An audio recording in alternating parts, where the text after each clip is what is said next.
Hello and नमस्ते साथीहरू, welcome to my channel YummyTummy-Nepal quick रेसिपीमा। आज हामी सजिलो तरिकाले करेला र आलुको सुक्खा परिकार बनाउन जाँदैछौँ। यसको लागि हामीलाई चाहिने सामग्रीमा मिडियम साइजको एउटा करेला र दुईटा मिडियम साइजको आलु। सबभन्दा पहिला तपाईले आलु र करेला राम्रोसँग पखाल्नुहोस् र आलुको पोकरलाई राम्रोसँग हटाउनुहोस्। सबभन्दा राम्रो कुरा के भनेदेखि आज हामीलाई प्याज, लसुन र टमाटर चाहिँदैन। आलुलाई अब तपाईले मसिनो गरेर काट्नुहोस्। जति मसिनो गरेर आलुलाई काट्नुहुन्छ त्यति नै सजिलो र छिटोसँग पाक्छ। काटिसकेको आलुलाई एउटा बाटा अथवा जे भाँडा छ त्यसमा चाहिँ तपाईले राख्नुहोस्।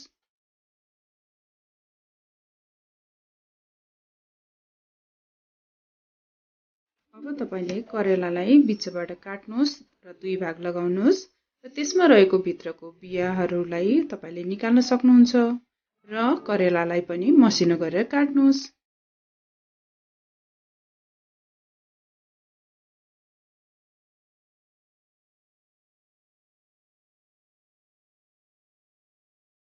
आज हामीलाई चाहिने दुईटा सामग्री आलु र करेला अब रेडी भयो। तपाईले नबिर्सिकिन मेरो च्यानललाई लाइक, सब्स्क्राइब र बेल आइकनलाई हिट गर्नुहोला ताकि आगामी भिडियोहरू तपाई समक्ष सजिलै पुगोस्।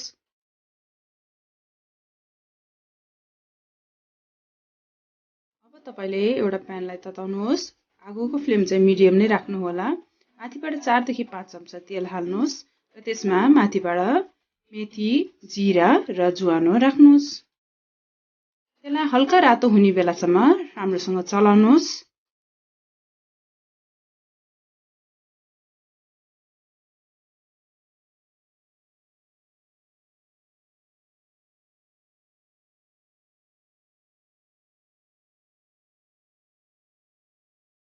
अब तपाईले मसिनो गरेर काटेको आलुलाई तेलमा राख्नुहोस् र बिस्तारै चलाउनुहोस्।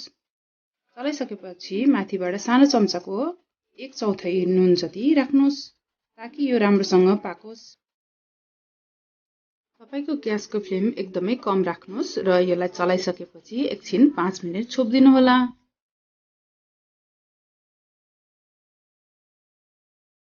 अब 5 मिनेट पछि फेरि यसलाई चलाउनुहोस्। यो हल्का रूपमा पाकिसकेको छ। तपाईले देख्न सक्नुहुन्छ, हेर्नुस् त। पकाइरहेको आलु नडरोस् भनेर माथिबाट 1 चम्चा कर्नफ्लावर हाल्नुहोस् र त्यसलाई राम्रोसँग फेरि चलाउनुहोस्। अब एकछिन चलाइसकेपछि तपाईले अघि काटेको जुन करेला छ त्यसलाई मिसाइदिनुहोस् र फेरि त्यसलाई पनि एकछिन चलाउनुहोस्।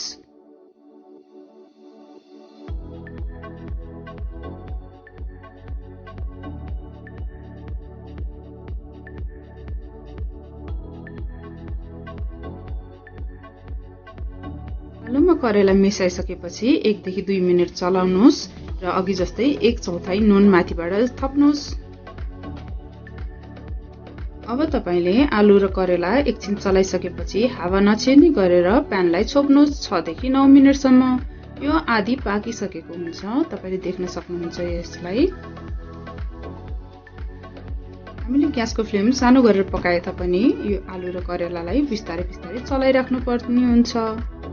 चलाइसकेपछि माथिबाट तपाईले फेरि हल्का रूपमा मसलाहरू थप्न सक्नुहुन्छ।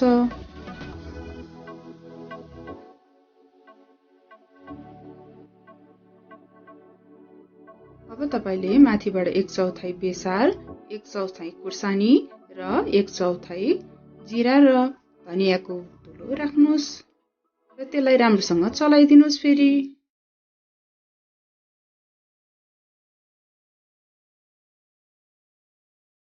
चलाइसकेपछि तपाईसँग कस्तुरी मेथी छ भने माथिबाट कस्तुरी मेथी 1 चिम्टी जति राखिदिनु होला।